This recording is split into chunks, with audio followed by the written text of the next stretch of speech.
feeling so lost. And now they know now, we never slow down. I never thought now, these girls they come around. Don't love these hoes now, she love me for my sound. I'm posted in the clouds, I'm never coming down. Don't love these hoes now, I never thought now. I saw it on your face, you calling me the one. You said I never changed, but now that shit is done. We vibing to the beat, your girl she next to me, no place she'd rather be. It's kinda hard to see, and now they know me. She called me on the phone, she say she lonely, she won't leave me alone. She step up in the booth, ain't fucking with you. You did that shit in 3, I did that shit in 2. So in love with you.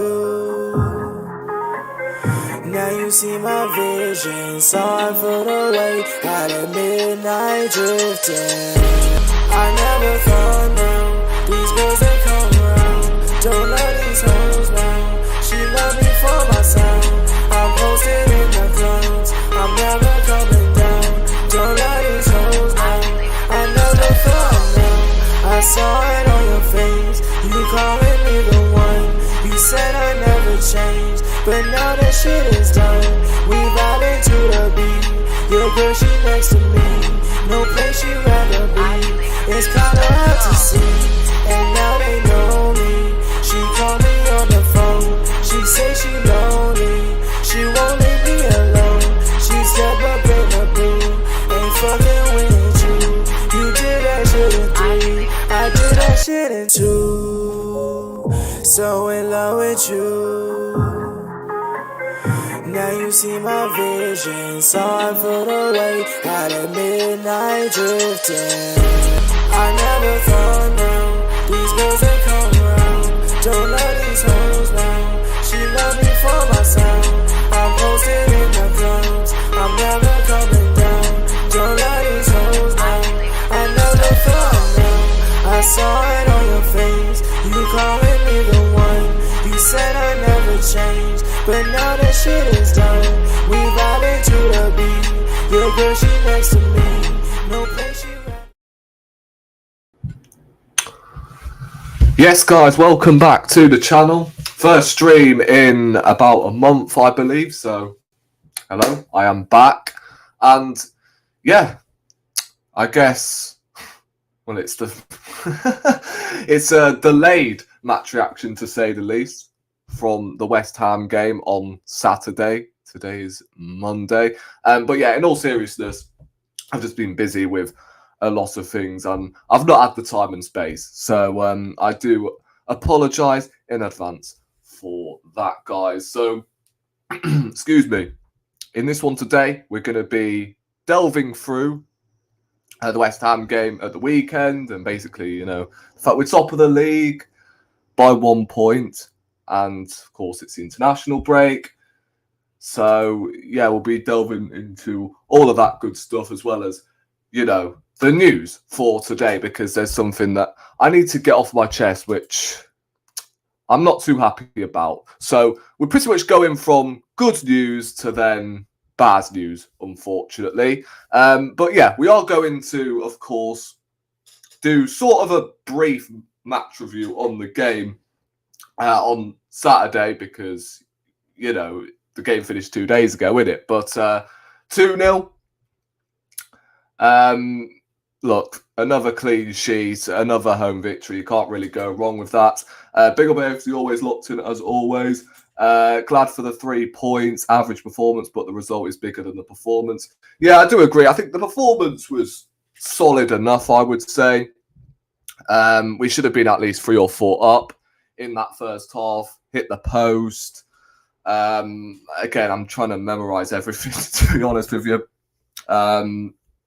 Yeah, we hit the post. Sag had an offside goal from what I can remember. Eze, of course, missed the bloody sitter as well. So we could have easily been 3 or 4 up before half-time. And I was getting a little bit worried about whether or not, well, we were going to get that second, because West Ham, like, let's be honest, they didn't really propose much threat. And I was expecting us to beat West Ham, despite the new manager bounce, but it's the same West Ham side that have been scrapping pretty much all season. Like, they've not started the season whatsoever. They've been struggling. They've actually,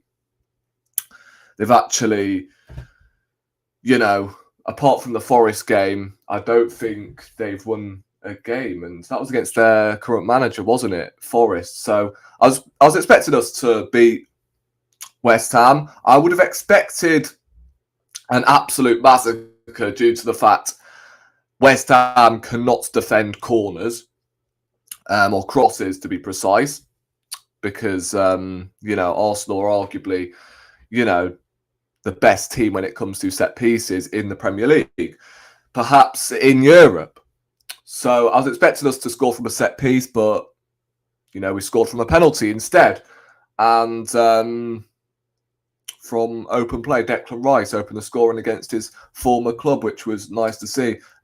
Big up Niall, big ups mate. Did you see Jamie O'Hara and Jason Cundy doing the Hot Wing Challenge on the Open Goal podcast?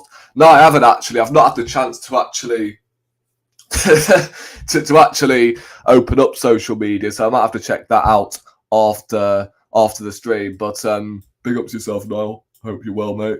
But yeah, as I was saying, like, West Ham, poor team, and despite West Ham beating us in the last 2 years at home, I was expecting us to beat them, especially when they've got a nipple in goal and Fulkrug, who looks like he drinks paint. So, listen, I'll take the 3 points every day of the week. I forgot to mention as well, we will be doing player ratings, so make sure you do stick your player ratings in the comment section, so we can do the ratings together. Although, again, the game finished 2 days ago, but, you know, it is what it is. I've been busy this weekend. I've been out at the pub, really. So, yeah, like, there's not really a whole lot I can do, really, when I'm not in the house. So, again, I do apologise in advance for that, guys. But, yeah, we'll go through the player ratings. We're just going to flick through these. Despite, again, the game happening 2 days ago, might as well just fly through these. So make sure you do stick your ratings in the chat. We'll start off with Rye. I mean, he didn't really have a whole lot to do, did he? I mean, West Ham didn't have a shot on target, if I'm not mistaken. No, they didn't. All he did was pretty much claim from crosses, which he dealt with quite well. So, you know, another clean sheet. I mean, I'll take it. So I'll probably give Raya. What was saying, chat? I think perhaps. Oh, it's gone. Let me do that again. Probably a 7. You know, I think that's fair because obviously he got a clean sheet. Although, to be fair, he didn't really have a whole lot to do, so I'll give him a 6. Not because he played badly or anything. It's just he had naught to do. Tim could almost argue he was man of the match. I mean, it's just a constant 8 out of 10, 9 out of 10 every single week from Timber because he's that consistent. Like, no one notices anymore because it's just standard. And I think it's a testament to, since that ACL injury, right, the guy has just played on like it's nothing. And he's just not let that ACL derail him because, you know, he is that much of a robust right back, isn't he? Like, he's arguably one of the best 1v1 defenders in the world, I would say. Dumfries and Hakimi are better going forward, but Timber is by far a better defender than both of them. 100% argue with you now. I think he was probably, if not the best player on the pitch for me. I mean, what can I say? I think you'll be mad not to give him a 9 for that performance because he was that good. And I'm looking at players like Ben White, for instance. On Wednesday against Olympiacos, he looked very rusty. And then you look at Julian Timber in comparison, like this guy's come back from an ACL injury and is maintaining these performances week in, week out. It's crazy, to be honest. Saliba, again, didn't have a lot to do defensively, but again, what he had to, he dealt with. So I'll probably give him, I don't know, a 7. Gabriel, I think it's the same with him, to be honest. He didn't have a whole lot to do, did he? So I'll give him a 7. Calafiori, I think, was actually quite decent, to be fair. So I think in these sort of games, Calafiori can be so beneficial because, again, he's the only player in this team that has a free role, pretty much. You tend to see him at left wing, right wing. You tend to see him in Odegaard or Eze's position a lot of the time. I mean, it wouldn't have surprised me if someone told me this morning that I saw him running past bloody Tesco, for God's sake, because fucking hell, he is everywhere. So I'll probably give him, I'll give him a 7. I thought he was solid, in all fairness to him. We moved to the midfield, which I was very happy with.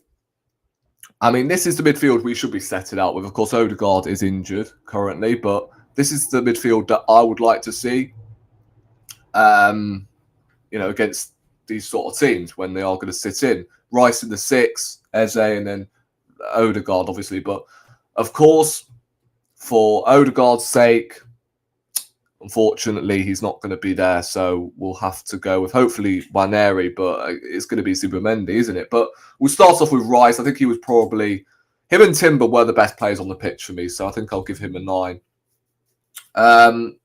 Odegaard, I'll tell you what, I think he was actually playing quite well until he got injured, but yeah, you can't really give him more than a 6, can you? Because, he just didn't really figure too much, did he? Eze, I don't think he actually had the best game, to be honest with you.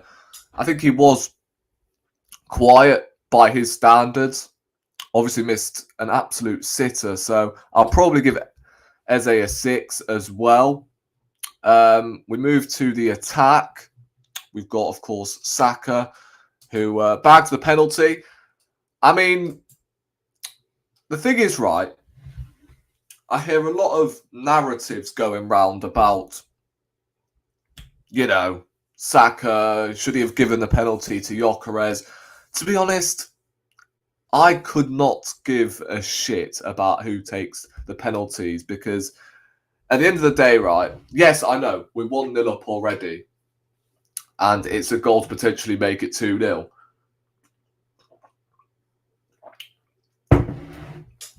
But at the end of the day, right, if that was Odegaard and he, for instance, gave the ball to Gyökeres, then we would be all saying, guarantee, oh, show some bollocks, Odegaard. You're the captain, for God's sake. And Saka is going to be the captain for the next couple of months or so.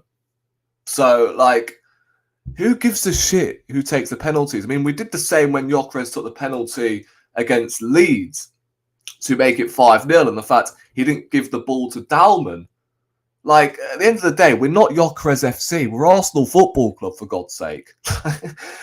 I mean, the thing is, we talk like Gyökeres is just shot of confidence when he's not. The problem with Gyökeres is the fact we are not giving him any service. It's not a Kai Havertz thing where he had no confidence whatsoever. If he didn't have confidence, then that would mean he would be missing chances. But he's not missing chances. He's not even getting the chances to actually have the opportunity to score and get that fire in his belly. So, quite frankly, I couldn't give a shit who takes the penalties, to be honest. As long as you flipping score. Saka, I'll give an 8, to be honest. I thought he caused problems all game, to be honest with you. Trossard, I don't know about you, but I thought he actually had an okay game. Again, I still prefer him to come off the bench. I mean, I don't know what this persistence with of Trossard, to be honest with you. I don't know what he's done to Arteta to warrant a start, but I don't think he had a terrible game. I'll give him a 7. And then Gyökeres, I'll be honest, I don't think he had the best game. I'll be totally honest with you. I think there are times where he's taken that extra second to just release the ball when he should just hit it first time. But I've still got patience with Gyökeres, trust me. I mean, he will bang goals once we do get used to the fact we've got a proper number 9. But at the moment, yeah, I mean, I'm not expecting Haaland numbers, obviously, from Gyökeres. Don't get it twisted, but I would have expected a little bit more because he kind of Saturday looked like Grant Holt, bruv. You know what I'm saying? Back in the day. Yeah, I'll give Gyökeres a 6 because, again, he works tremendously hard. And the thing is, right, he is key to how we unlock low blocks. You get what I'm saying? Because I swear every game he has 2 players on him, which allows freedom for the likes of Saka and Trossard to an extent, or whoever's playing on the left-hand side. So, you know, that is something. But again, he does need to start scoring.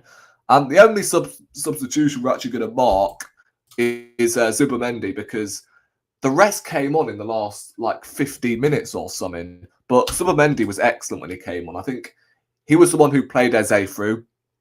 And then he played the ball over the top for the penalty, which for me wasn't a penalty. It was a definite foul, but it wasn't a penalty in my eyes. I think it was outside of the box. But, you know, at the end of the day, we still win that game 1-0. And we could have easily had 2 penalties, by the way. I mean, where I think it was Mavropanos who blocks the ball with his... Yeah, he blocked the ball with his hand as the ball was going to Eze's path, pretty much. He was about to be through, or Gyökeres was about to control it. That's a penalty for me. But yeah, those are the player ratings. I'll quickly zoom out so you guys can see. So you've got Raya 6, Timber 9, Saliba 7, Gabriel 7, Calafiori 7, Rice 9, Eze 6, Odegaard 6, Saka 8, Gyökeres 6, Trossard 7, ZUBIMENDI 9. I think, yeah, I'm quite happy. Who should be man of the match, though? I think probably either Timber or Declan Rice, or perhaps ZUBIMENDI, actually. You know what? I'll give it to ZUBIMENDI, considering he didn't start the game and he played 2 excellent balls over the top for the 2 goals, I believe. Well, leading up to the 2 goals. So, yeah, Eze and Gyökeres in the same category, adjustment period. Yeah, this is what I'm saying. I don't doubt them both. Eze, I think, has been a revelation since coming in, to be honest with you. He's bagged... How many assists has he bagged so far? I think he's bagged 3, and he's scored 1 goal, obviously, in the cup, but he hasn't obviously scored in the league. So he's got to start scoring in the league. But at the end of the day, right, if you're doing that as the attacking midfielder, then, yeah, I don't really care, to be honest with you. As long as you're supplying our striker, then that is, for me, our number 10. That's what I demand from our attacking midfielder. And hopefully he does get a consistent run of games now that Odegaard is injured. Speaking of which, by the way, we've got to talk about this Odegaard injury then. Because, as I said, it fucking sucks. I feel sorry for him because he's actually starting to find form. Olympiacos on Wednesday, he was the best player on the pitch. And just when we thought, oh my days, the hair, the barnet, bruv, it's actually, it's got some superpowers to it, that's for sure. Because Odegaard was actually playing with a bit of confidence on Wednesday. And then against West Ham, he was playing in the 8, and it seemed like it really suited him. And he was playing well. and then he got injured as he's withdrawn from the Norway national team for their upcoming matches against Israel and New Zealand after sustaining a medical collateral ligament injury to his left knee during the first half in Saturday's win over West Ham. Oh, I mean, the thing is, right, I know we've got better attacking midfielders than Odegaard in this team, but I don't want that to be the case. You get what I'm saying? I want him to challenge his spot with the likes of Eze and Maneri. You get what I'm saying? And although I'm not worried about this injury, it could have been a lot worse.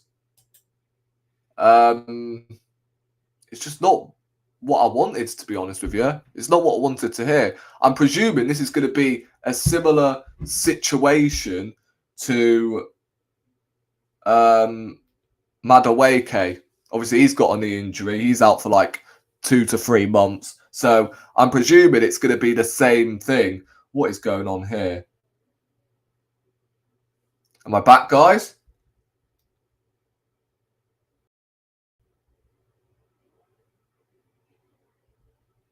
Yeah, I don't know what happened there. My whole screen just decided to refresh again. But yeah, as I was saying, we need everyone fit. And although our squad depth is the best it's been, I still want Odegaard to be fit for these games so he can then, produce a statement for, the other players around him that are challenging his position. Timber being my man of the match for the Newcastle game and West Ham. Timber is a beast. Only Hakimi just slightly better at right back. I agree. You could argue perhaps Dumfries at Inter Milan, but as I said earlier, defensively, there's no one better in the world than Jurriën Timber for me. I mean, the fact as well, I just clocked this. The Dutch national team are stacked in that right-back position. I mean, it's not fair, to be honest with you. They've got Dumfries, they've got Timber, they've got bloody Frimpong as well as their 3 right-backs heading to the World Cup, potentially. That's if they do make it to the World Cup, which I think they will, obviously. But, bro, that is their right-back slots. I mean, it's quite ridiculous if you ask me.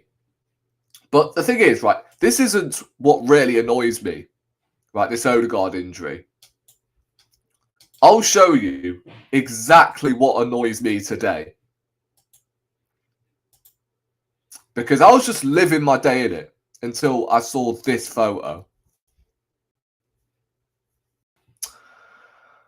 In the words of the pen, why are you there, bruv? Why are you there? Oh, my days. I am hearing Declan Rice with a crooked back after the West Ham game came off, got substituted, by the way. Guess what? He's still in the England squad. I mean, if that is Chelsea, then he's at Colney. I mean, if you look at England's midfielders, right? Give me 2 seconds. How many 6s do England actually have?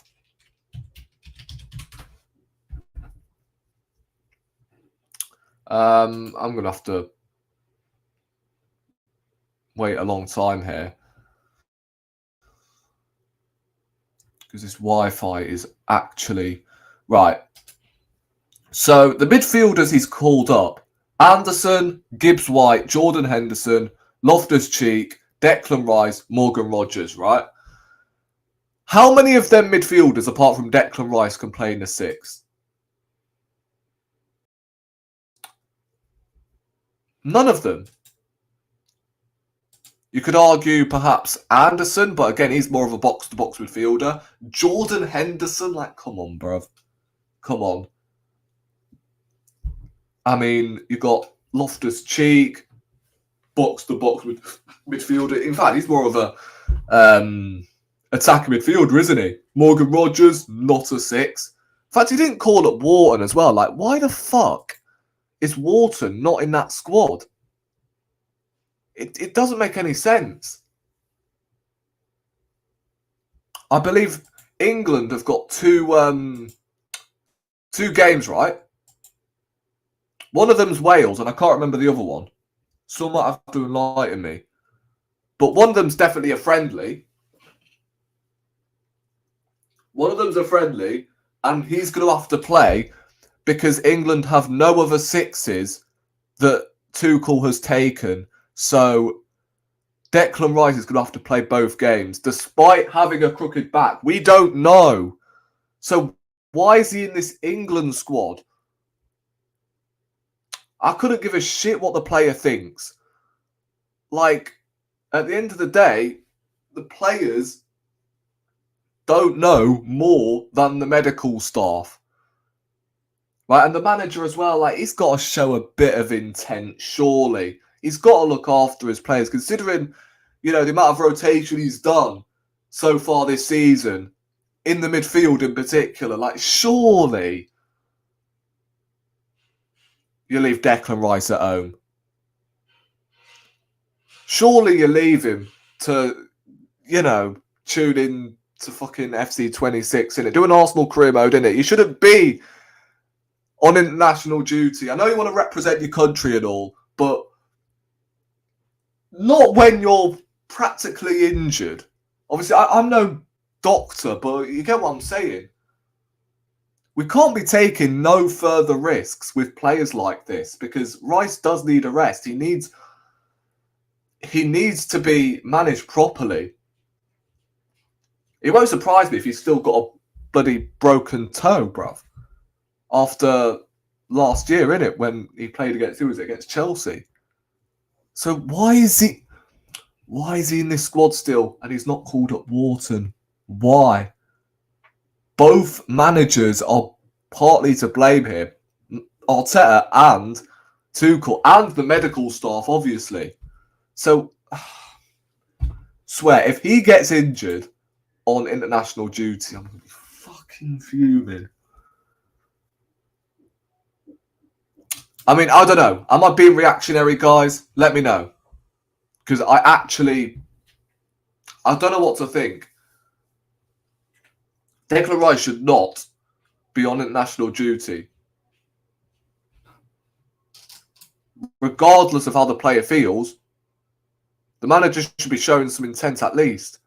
You're the manager of Arsenal Football Club, and the fact you must be looking at them 2 games England have got, and you must be going, rah. One of them's a friendly, pretty much, so there's no point. In fact, are both of them friendlies? Who have England got in their bloody World Cup qualifiers group? I actually don't know. Is it Latvia?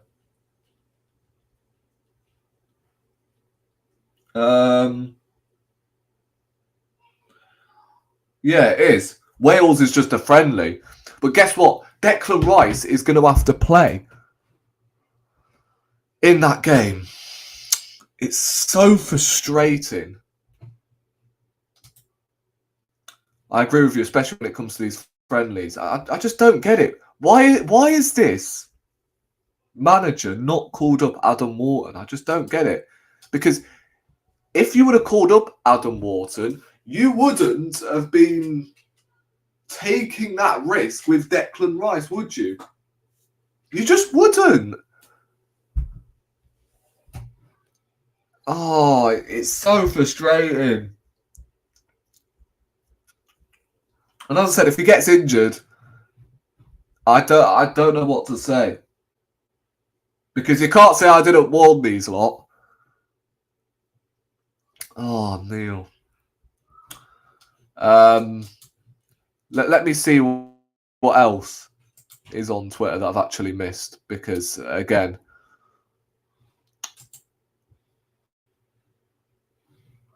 I might be missing something. You know me, guys.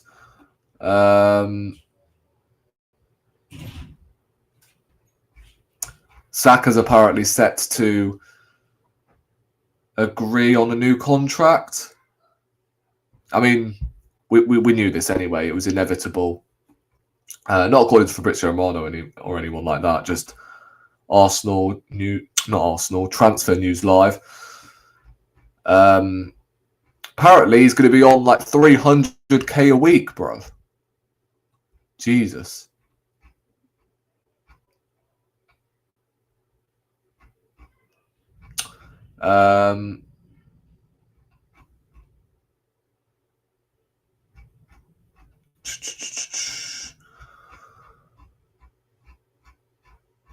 What else is there? As far as I'm concerned, nothing. Saka's on international duty as well. The thing is, like, who are going to play in front of Saka? Madueke's out injured, so obviously he's not being called up. So Saka's going to have to play both games as well. Fucking hell, man. I think that's the only position England are actually short in. Because it's just Saka and Madueke, that's it. Both play for Arsenal, funny enough. So we're going to have to deal with Saka and Declan Rice starting 90 minutes on international duty. Cheers.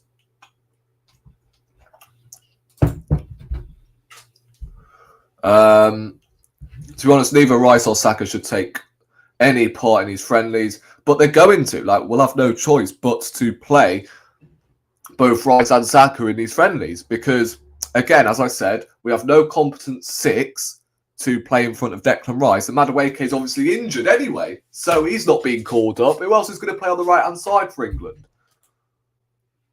Who else is going to play there? Bowen, to be fair. Yeah, I've forgotten about him. But, again, Tuchel is going to want to somehow integrate Saka back into this England team because I think he's used him for one game due to his injury. So he's going to want to play him for more minutes. This is what I'm saying. Like, he's going to end up playing. And that's the jarring thing.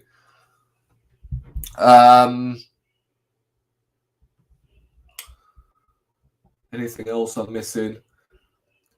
Like, it's just every time I'm streaming, there's no real bombers, are there? It's just, I stream at the wrong times, don't I?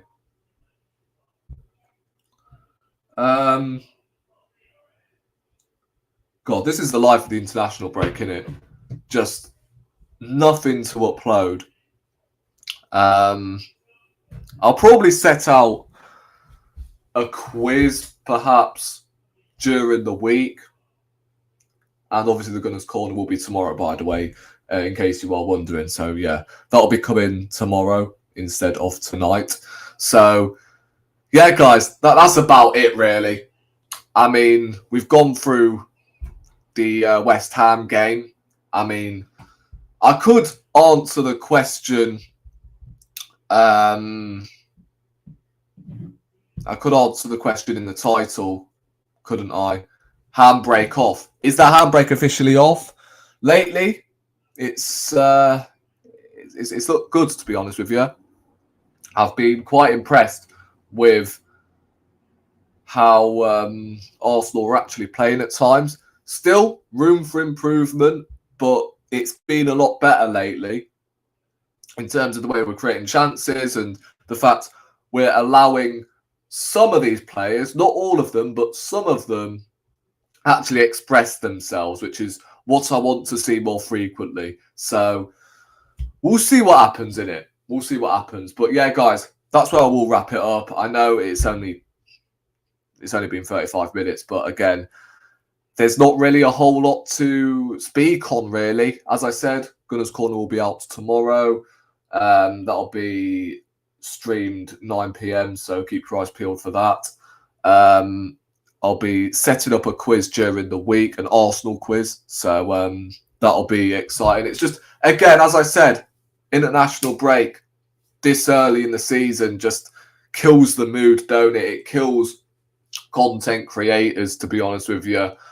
And yeah, obviously next week we'll be back in Premier League action against Fulham away from home, which, you know, should be a winnable game. I expect us to get 3 points. Yes, we've dropped points on numerous occasions against Fulham, but I think Fulham haven't really started the season that well. So I expect us to actually go there and get 3 points this time. And then, of course, Atletico Madrid, Crystal Palace. We definitely have a decent run in. So we should be going on a streak by now, but we'll see in it. Because Liverpool have got a tough run, considering we've had, I would say, a tougher run than Liverpool have, that's for sure. And we're top by 1 point. Now it's our opportunity to pounce and actually gain a bit of distance away from Liverpool, especially when they're not playing well at the moment and they're likely to drop points. But yeah, guys, subscribe to the channel if you haven't already. Is there anyone live that I can redirect to? I don't think there is at this moment in time.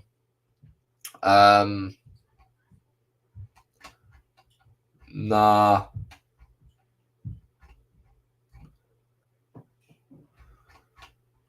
Not from what I'm aware, but yeah, guys, as I said, subscribe to the channel if you haven't already. On my road to 2K, we'll read this last comment up before we come to a close. Haaland could be a big problem for everyone this season. Yeah, I mean, he's a problem every season, ain't he? It's just Haaland, isn't it?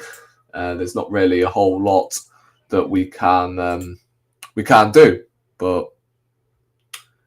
it is what it is. It is what it is. I mean, the fact he's going to be in the Premier League for the next, 10 years? Yeah, it's a wrap. However, there's still a possibility that you can win a league title whilst Haaland is there. Like, he's going to be the next, Pep Guardiola narrative. Oh, as long as Pep Guardiola's there, you can't win a league title. You can, because Liverpool proved it last season. So, it's possible. It's possible, right? We can get over the line this season, but yeah, we'll see in it. We'll see whether the manager actually proves me wrong. And if he does, then I'll come out here and say fair play. And I will celebrate. Because that's exactly what he's accomplished. So, yeah. Appreciate everyone locked in, as always. And make sure you are hitting the likes up on your way out. How many have we actually ended the stream on? 4 likes. I mean, it could have been a lot worse considering there was a bit of inconvenience, Wi-Fi's just all over the place, so it takes me like an extra 15 minutes to actually fucking get set up. But yeah, guys, we're back tomorrow with another stream as well as a quiz, an Arsenal quiz, sorry, during the week. But on that bombshell, catch you in the next one.